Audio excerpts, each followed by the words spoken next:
Swear.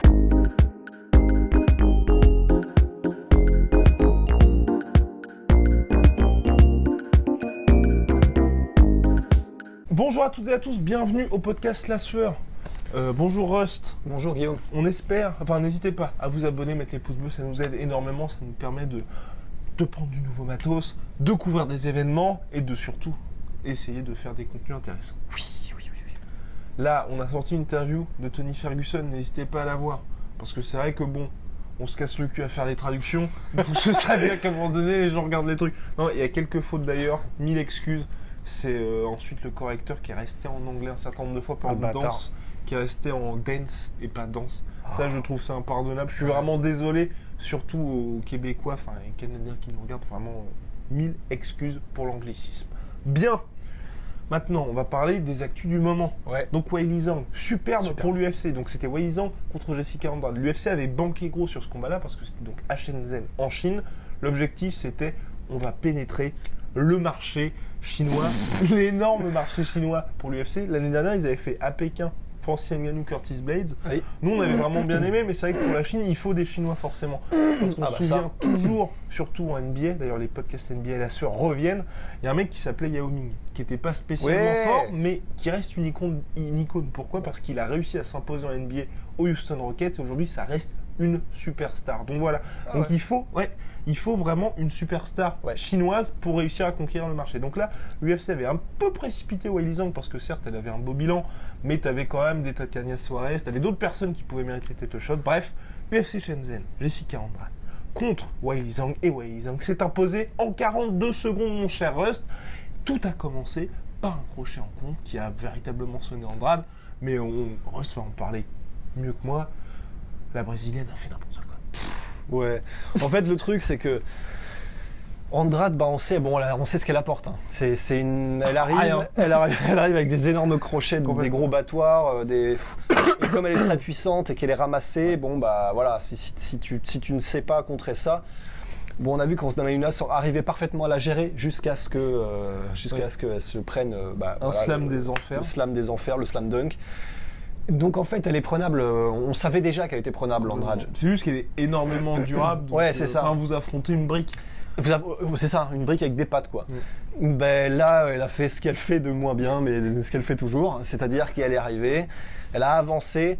Et alors, pour ceux qui... je suis sûr que plein d'entre vous font de la boxe ou du striking, etc. Le pire truc que tu puisses faire, c'est donc, tu avances, des crochets bien larges comme il faut, où tu vas ramasser d'abord ton hot dog, là, comme ça, au guichet avant, le menton bien en évidence, comme ça, et t'avances comme ça. Voilà. C'est le pire possible. Surtout face à quelqu'un qui cogne assez dur quand Surtout même. Face à quelqu'un qui a un tel background en Sanda, donc elle est vive, elle est explosive, elle est dynamique et elle est technique. Tu pouvais pas faire pire. À ce niveau-là, ça pardonne pas. Elle s'est pris un magnifique contre, je crois que c'était un piston de bras droit, magnifique, parfaitement timé, alors qu'elle arrivait avec son bras gauche, mais vraiment, t'as le temps de passer un appel au Québec avant, tu vois. Et puis avant, il y avait eu un bon travail en kick de la part de notre cher Weili, mais ensuite, parce que c'est sa spécialité, mais c'est là où elle s'est véritablement fait choper. Et une fois qu'elle avait réussi à placer son contre et que Andrade était roqué, alors là par contre c'était une violence. Ouais, franchement c'était... Elle a mis le double plum de box tie et putain les genoux, la vache, ok ce sont des strawweight. Genoux coudes aussi. Mais les genoux, c'était pas des, comme dit Dan Hardy, c'était pas des genoux pour créer des coupures, c'est des genoux pour te faire oublier ton enfance, tu vois. Et le pour empaler le crâne. Vraiment l'empaleur quoi. Et impressionnant de précision, de puissance et d'agressivité et les genoux. Quelques frappes au sol ensuite là. Mais moi ce qui m'a plus impressionné c'est vraiment cette hargne debout. Les genoux, j'avais rarement vu ça. Après c'est aussi parce que elle était blessée Andrade, du coup elle était déjà baissée et ça fait plus d'effet, c'est-à-dire que généralement la défense quand quelqu'un te met en double plum, c'est déjà tu te relèves, tu te mets droit, tu lèves la tête et après tu essaies de bloquer un petit peu. Elle était déjà complètement cassée en deux, donc c'était vraiment comme dans les dessins animés en fait, tu vois. Non, c'est tu sais comme dans les films d'action qui sont un peu mal, les cascades sont mal agencées. Et en gros, quand quelqu'un te met un uppercut, en gros, tu sautes, tu vois en même temps. Elle faisait ça, mais en vrai. Et ça, quand ça arrive, c'est pas bon signe. C'est comme quand tu te prends une guillotine et que 2 pieds d'école, c'est pas bon signe, tu vois. Frankie Edgar, Brian Ortega. Ouais, exactement. Et bah, sauf que là, c'était genre sur chaque genou. Et c'était horrible. Tout ça en 42 secondes, hein, quand même. C'est extraordinaire. Ouais, non, mais c'est beau. Mais donc voilà, tout ça pour dire que. Parfait. C'est parfait parce que techniquement, c'était beau. Elle a parfaitement, pris avantage, tiré avantage des faiblesses de Andrade. Elle a banqué, elle a misé, elle a gagné. Pour l'UFC. Pour l'UFC, c'est parfait parce qu'ils ont leur première star chinoise. Première championne chinoise. Oui, pardon. Premier champion surtout. Et c'est vraiment incroyable. Et même asiatique, mon cher. Et asiatique, absolument. Enfin, c'est quand même énorme. Oui, voilà, on se disait ça, on pense, mais quasiment sûr. Oui. Et ça tombe quand même sacrément bien au moment où ils installent leur Performance Institute puissance 1000 à Shanghai. Ça tombe bien au moment où le One FC est en train vraiment de complètement monopoliser le marché asiatique. Ça leur fait au moins un petit pied à terre. Le Rising aussi. Là, mais après, c'est là où c'est cool, c'est que Rising, c'est quand même généralement plutôt Japon, etc. One FC, c'est plutôt 100% oui, absolument. C'est la Super Saitama tout le temps. Et One FC, c'est plutôt Thaïlande, Myanmar, tout ce coin-là. Là, avec la Chine, là, ils ont quelque chose. Eux, ils vont pouvoir se démarquer. Donc c'est parfait. Pour eux, ça arrive au bon moment. En plus, Weili Zhang, voilà, c'est vraiment... Elle est agréable. Elle est exactement... Suivez-la sur Instagram. Ah, aucune idée. Mais elle est top. Qu'est-ce qu'elle fait ? Elle fait des petits trucs marrants et commente. Elle est très... Elle parle anglais ou elle commente ? Elle parle anglais. Très bon. En anglais, fait des trucs par rapport à Tom Brady, tout ça. Enfin, mais non. Non, elle est vraiment... On va dire, comment dirais-je, c'est... Enfin, tu sais, dès qu'il y a une star un petit peu américaine, tu vois, qui l'encourage, et là, oh merci. Mais d'ailleurs, il n'y a pas Ronda Rousey qui a... Oui, il y a Ronda Rousey qui l'a encouragée, elle était hyper contente. Enfin, en gros, c'est comme si vous étiez, vous, supporter, et que vous êtes champion de MMA. Et genre, il y a pas mal de gars qui disaient aussi sur les réseaux sociaux... Genre, je l'avais encouragée avant son premier combat UFC, elle m'a répondu en mode merci de m'avoir... Enfin, vraiment, on sent que c'est quelqu'un qui est bienveillant. Et enfin voilà, c'est la fan qui est aujourd'hui combattante professionnelle et qui prend vraiment tout l'amour qu'on lui donne et qui le rend multiplié par 100 000. Voilà. Donc vraiment, Weili Zhang, je suis là sur les réseaux sociaux, c'est vraiment très agréable. Et puis en plus, c'était assez bien ce qu'elle a fait parce qu'elle a parlé chinois donc durant toute sa post-fight interview. Et puis à la fin, elle a parlé anglais, elle a dit je m'appelle Weili Zhang. Remember me. Oh, bien. En plus, elle a des notions de marketing. Bien. Voilà. Donc bref, home run pour elle, pour l'UFC. Après, le risque, c'est vrai que là, tout le monde s'enflamme. Ça ouvre le marché à l'UFC, mais... Encore faut-il qu'elle reste championne. Encore faut-il qu'elle reste championne parce que Dana White a dit qu'effectivement il a eu plein de demandes parce qu'elle est représentée par WME, donc l'organisation qui est propriétaire de l'UFC. Et apparemment il y a eu beaucoup de demandes de la part de sponsors chinois pour travailler avec elle. Mais c'est vrai que l'UFC est tellement une grosse machine et tout avance si rapidement que par exemple, il y a moins de 6 mois, Rose était censée devenir la prochaine superstar de l'organisation. Ouais. Et aujourd'hui, on ne sait pas ce que va donner sa carrière. Et puis, on l'a tout simplement oublié. Ouais. Donc ça va tellement vite à l'UFC. Là, par exemple, Andrade, elle va disparaître. Voilà, probablement.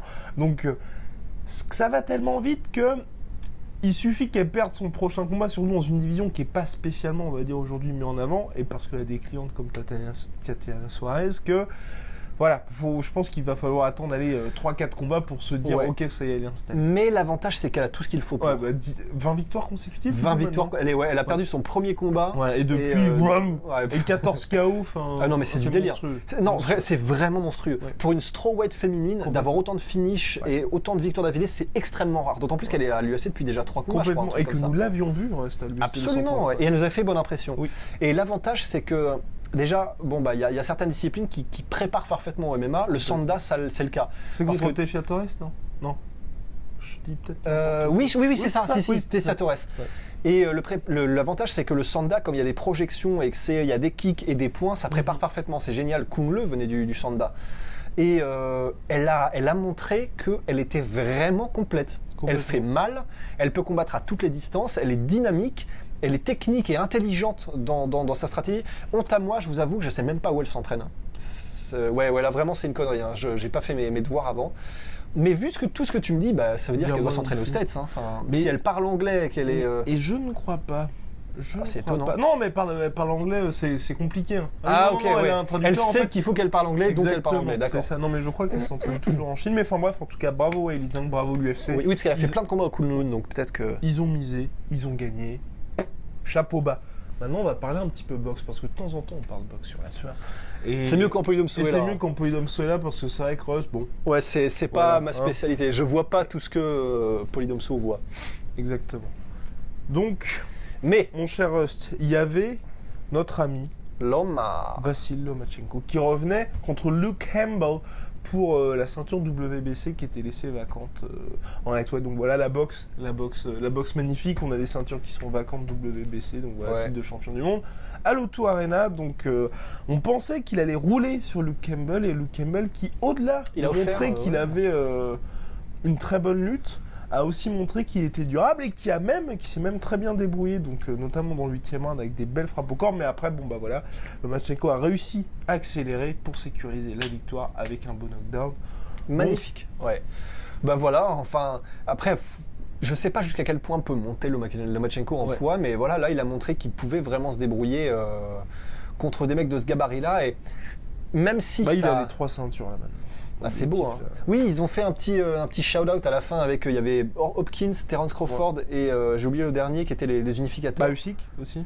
Ah bien oui, c'est Usyk, oui. Donc oui, parfait de la part de Loma, enfin non parfait non, mais voilà, il a encore géré son combat parfaitement. Et quand on est arrivé un petit peu sur la fin, mais en gros quand il a mis son knockdown au 10e round du coup, 11e round, l'accélération elle est incroyable, elle est parfaite. Et ça c'est vrai que nous on est arrivé à ce moment-là un peu plus tôt, mais c'était magnifique parce que on sentait en tout cas à ce moment-là qu'il y avait une vraie différence de vitesse quand Lomachenko décidait d'appuyer pédale contre le métal. Et puis dès qu'il touche, on voit que, il passe pas 35 secondes à se dire là faut accélérer. Il voit dès que une petite crispation, parce que c'était pas non plus criant, hein, on va dire. Il y a eu un petit et là c'est parti, il a accéléré, il a saisi et puis ouais, là c'était compliqué. C'était game over. Ouais, non, franchement, vraiment magnifique. De toute façon, c'est vrai qu'avec Lomachenko, si t'es fan d'anglaise, de toute façon, tu peux pas faire plus beau à pleurer que ce que fait Lomachenko et Usyk d'ailleurs, qui sont entraînés par Papa Loma. Mais non, c'est absolument sublime. En fait, on sait à quoi s'attendre quand on regarde Lomachenko. On sait qu'on va être subjugué par l'aisance technique, les déplacements qui sont extraordinaires, les feintes constantes, les changements d'appui, d'appui, mais dans le sens on appuie les coups, les différences de pression, c'est vraiment le B.A.-ba, c'est tout ce qu'il faudrait faire si tu veux être le combattant parfait. Et franchement, c'était magnifique. C'est vrai que Luke Campbell. Juste abusé, c'est quand même le double leg de Luke Campbell. Ça, moi, j'ai trouvé ça. J'ai pas compris ça. Parce que je veux dire, quand t'es sur le point de te prendre un deuxième knockdown, t'as beau être à la maison, faut quand même qu'il y ait une petite pénalité pour un truc comme ça. Parce que là, clairement, s'il faisait pas ça, il finissait au tapis. Ah ouais, parce que là, il a gagné facile 10 secondes, quoi. C'est vrai que c'était un peu dégueulasse. Mais en plus, vraiment un vrai double leg. C'est-à-dire qu'en fait, tu sentais qu'il allait chercher là, à l'encre du genou pour lever la jambe. Et un beau en plus où il a changé d'angle. Alors, je sais pas si c'est Lomachenko qui s'est jeté vers la gauche, mais il a changé d'angle, un superbe takedown à la Cormier, là. Donc, non, franchement. Le seul truc qui m'inquiète moi avec Lomachenko, c'est que je pense que le problème, c'est que là il est dans des catégories, on va dire, où il n'y a pas de véritable star. C'est un peu ça qui est problématique, et donc il va forcément monter. Il a dit de toute façon là son dream fight, je pense que ça n'arrivera pas, c'était contre Mayweather, mais voilà, c'est le genre de combat qu'il voulait. Il y avait quelques il parlait un peu de combat aussi contre Pacquiao, contre une star, mais bon, il n'a pas énormément de puissance non plus, et c'est vrai que moi j'ai peur en fait qu'il se retrouve à monter, à se retrouver contre des gars qui va dominer, mais avec ce différentiel de puissance là fera que, c'est comme quand on voit Inoue qui combat en bantam et qui est, le mec est surpuissant, donc à un moment donné vous avez beau être hyper talentueux lors de son dernier combat, j'ai oublié le nom du gars, mais vous avez beau réussir à placer une combinaison, il suffit qu'il vous mette un coup et ça y est, vous êtes complètement désarçonné. Et moi, j'ai vraiment pas envie de voir ça pour Lomachenko parce que, tu sais, ça détruit pas complètement l'héritage, mais on sera toujours obligé d'expliquer telle ou telle défaite. Et j'ai pas envie d'être à un point où tu es obligé d'expliquer telle ou telle défaite, mais j'ai peur qu'il s'ennuie très rapidement en restant là. Oui, absolument. Qu'il aura unifié de toute façon le titre. Oui, parce que mine de rien, c'est vrai qu'on sent que visiblement, il arrive à faire mal parce qu'il a réussi à mettre des knockdowns. C'est vrai qu'au bout d'un moment, quand il frappait au corps, ça faisait mal. Mais d'un autre côté, en tout cas, c'est l'impression que j'ai eue. tu sens aussi que là, ça y est, Campbell, quand il appuie et vraiment Lomachenko le ressent, tu vois. Complètement. Donc, oui, et puis c'est ça, de toute façon, Lomachenko, le gars va tellement te harceler, tellement te mettre des coups avec une pression constante qu'au bout d'un moment, ton corps lâche. Mais t'as pas ce côté, ça va pas être un one punch ou.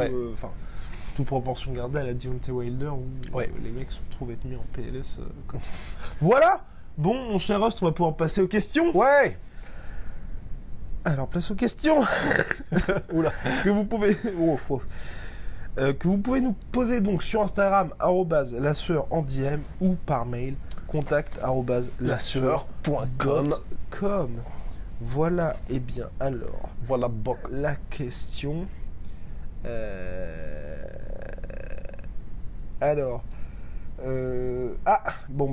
Question, donc c'était une question de Hugo. On va te répondre très rapidement.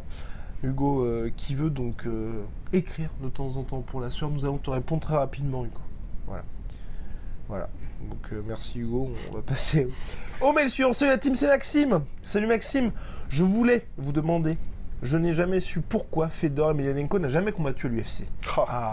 Vu comment il a écrasé les poids lourds du MMA, c'est étonnant, super taf les gars. Et oui Maxime, c'est l'un des grands regrets, car tout le monde voulait le voir, Dana White y compris. Dana White voulait même faire Brock Lesnar contre Fedor Emelianenko, mais malheureusement, pour évidemment des questions d'argent, ça ne s'est jamais fait. Mais Rust va vous raconter ça parce que Rust est l'encyclopédie vivante dédiée à Fedor Emelianenko. Il fait tout. Il fait les baptêmes, il fait les bar mitzvahs. Si vous voulez de l'animation, envoyez Rust @contact-lasseur.com. Les tarifs sont raisonnables. Absolument. Alors. Bah oui, mais parce que ce mec-là est fascinant. En fait, c'est des questions d'argent, mais pas que. Il y a eu. Il y avait un pli dégueulasse depuis le début. Non, c'est juste qu'en fait, ça touche ta peau et je pense que. Il y a eu des scritch. Okay. En fait. Il y a eu des questions d'argent déjà parce que on sait, maintenant c'est un secret pour personne que l'UFC rechigne à payer ses combattants correctement, disons 99%. Et il y avait ça, bien sûr, le fait que Fedor voulait être payé à la hauteur de ce qu'il vaut quand il est passé à l'UFC. Complètement. Mais une des plus grosses raisons aussi, c'est Fedor qui disait ça et en fait, comme ce mec-là, en fait. De toute façon, tout ce qu'il dit, t'as l'impression qu'il s'en fout, mentir ou pas, ça lui serait égal. Donc en fait, je pense pas qu'il mente. Non, et puis surtout que c'est pas vraiment le genre de gars où il y a eu des espèces de petites magouilles. Ah non, on sent la loyauté du mec. Si quelqu'un a magouillé, ce sera ses managers, tu vois. Enfin, Fedor, c'est quelqu'un. Tous les témoignages qu'on entend de gens random qui parlent de Fedor. Qu'est-ce que j'ai ? Non, c'est toujours le micro. Ah merde. C'est ça que je le regarde avec une tête. Mais en gros, voilà, tous les témoignages qu'on entend de gens random qui ont rencontré Fedor, qui parlent de Fedor, qui parlent de la personne que c'est. Enfin, c'est un mec, voilà, il prend le métro avec tout le monde. Bon, là, c'est peut-être pas le meilleur exemple, mais en gros, vraiment, il est tellement normal, tellement humain, parce qu'il vient vraiment, vraiment de la dèche quand même. Et en fait, Fedor disait à propos de cette négociation qu'il y avait eu avec l'UFC. Il y a aussi un truc qui joue, c'est que la manière dont l'UFC traite ses combattants, jamais je voudrais être traité comme ça, tu vois. Enfin, il l'a pas dit comme ça parce qu'il n'a pas d'ego, mais il dit je peux pas cautionner l'UFC qui traite les combattants comme ça. Enfin, il n'a pas dit que c'était de l'esclavage, mais en gros, c'est ce qu'il voulait dire. C'est clairement quand tu es là-bas, tu es complètement assujetti à 100% et tu bend the knee et tu t'agenouilles devant l'UFC. Devant Triple C. Et du coup, voilà, Fedor a dit, c'est une question aussi de respect. Avec Scott Cooker, on sait à quel point il est respecté. Parce donc Scott Cooker qui était avant le boss du Strikeforce, de l'organisation Strikeforce qui a été racheté par l'UFC, et aujourd'hui boss du Bellator. À chaque fois, Fedor a été dans ces deux organisations. C'est parti, Rose, poursuivez. Et il a été dans cette organisation parce qu'en fait, et tout le monde le dit, Alistair Overeem le dit aussi, Scott Coker est quelqu'un qui respecte les athlètes. Il fait attention vraiment à ton bien-être. Il veut le meilleur pour toi. Il te parle franchement, honnêtement. Il y a pas de. C'est vraiment un gérant comme t'aimerais en avoir, tu vois, un mec qui est humain, à visage humain, etc., qui essaie pas de brouillé. Voilà, tu vois, il est. Et c'est ce que tout le monde dit à propos de Cooker. Et c'est pour ça que Fedor aime traiter avec Scott Cooker, c'est parce qu'il sait qu'il est respecté, qu'il va être mis en avant, qu'il va. Voilà, il y aura des valeurs, quoi. Et bon, ce qui transparaît en tout cas, c'est que Fedor n'a pas eu l'air de trouver ces mêmes valeurs et ce même respect quand il traitait avec l'UFC et surtout dans les conditions de contrat que souhaitait lui imposer l'UFC. Ouais. Bah après, lui aussi avait des demandes assez oui, bien sûr. C'est vrai que quand on sort de Pige à l'Affliction et ensuite au Strike Force, on est tellement refait financièrement que l'UFC va vous dire... Bah oui, mais parce qu'il sait ce qu'il vaut et de la même manière qu'avec Conor, tu vois. Je pense pas qu'il avait je pense pas, mais on n'a pas le contrat devant nous, on sait pas. Mais ça devait être impressionnant. C'était l'époque où il y avait en plus les sponsors. Donc tu te dis, il devait y avoir un écart dans les demandes qui devait être... Ouais, parce que à mon avis, Fedor, de la même manière que ce qui se passe avec Conor en ce moment, tu vois, il devait demander quelque chose. C'est encore touché là? Ah oui, c'est pour ça. Mais je sais pas. Les aléas du direct. Ah mais non. Voilà, c'est bon. C'est parce qu'en fait, depuis tout à l'heure, en gros, il y avait ça. J'espère que les autres podcasts vont... Oh putain. Ouais.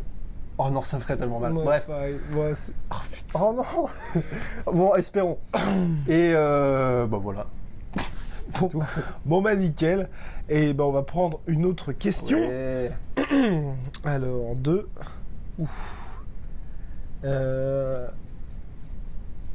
alors... What time is it? Alors, nanana. Donc là, on reprend des questions, c'était notamment sur les combats de boxe. Ah, alors voilà, ça y est. Question donc de DJ Ujux. Salut. Comme ça se prononce. Les GOAT. Oh. Eh bah dis donc. Je souhaitais votre avis sur la possibilité de voir Francis en mode super fight contre les top poids lourds du moment. Henry Joshua, Deontay Wilder, Tyson Fury et j'en passe. Pensez-vous cela possible et tiendrait-il la distance? Merci pour la qualité de votre travail, je vous aime. Gros bisous les loupards. 1, 2, 3, 4 points d'exclamation. Merci beaucoup. Alors, bah oui, parce qu'on sait que Francis est énormément tenté par la boxe anglaise. Il l'a dit à plusieurs reprises. Et on sait que c'est quelque chose qui devrait vraisemblablement arriver dans les prochaines années.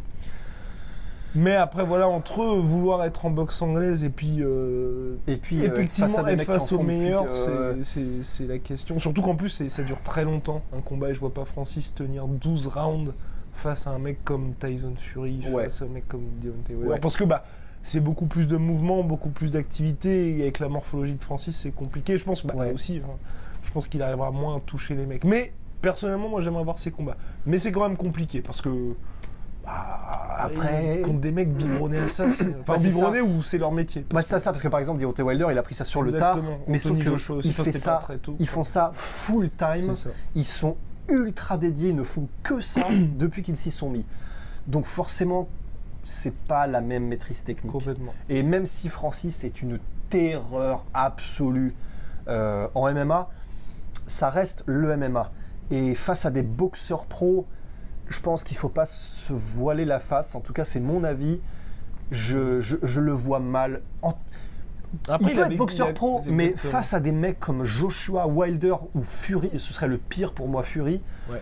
À la limite, si je devais ranker, tiens, allez, soyons fous, je mettrais le pire possible pour Francis, ce serait Tyson Fury. Le deuxième pire, Wilder. Et le moins pire, je pense, c'est Joshua. Moi, je mettrais le Wilder en moins pire.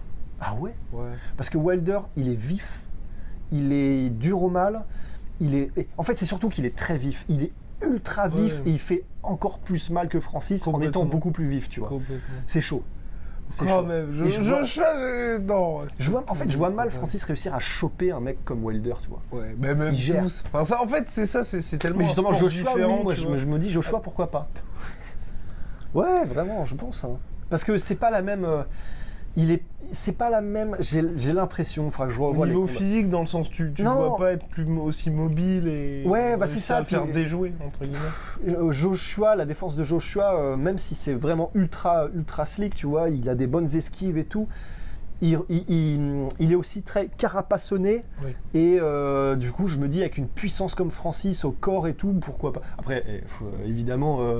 D'autres ont essayé avant lui qui cognaient très dur aussi et ils n'en sont pas sortis vivants. Donc là, on est en train de chercher vraiment une aiguille dans une botte de foin. Surtout que là, pour le coup, c'est vraiment des. Enfin, on n'a jamais rien vu qui. Oui, non, mais voilà, c'est pour ça.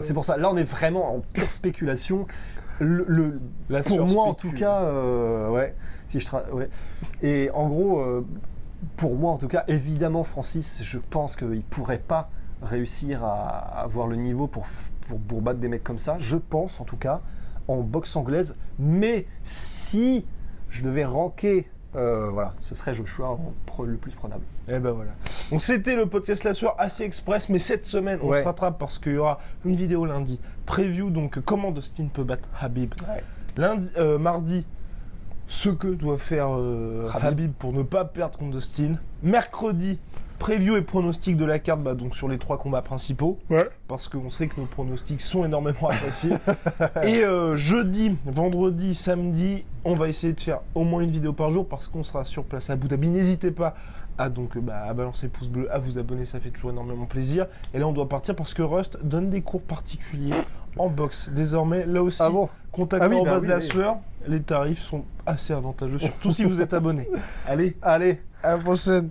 Soit.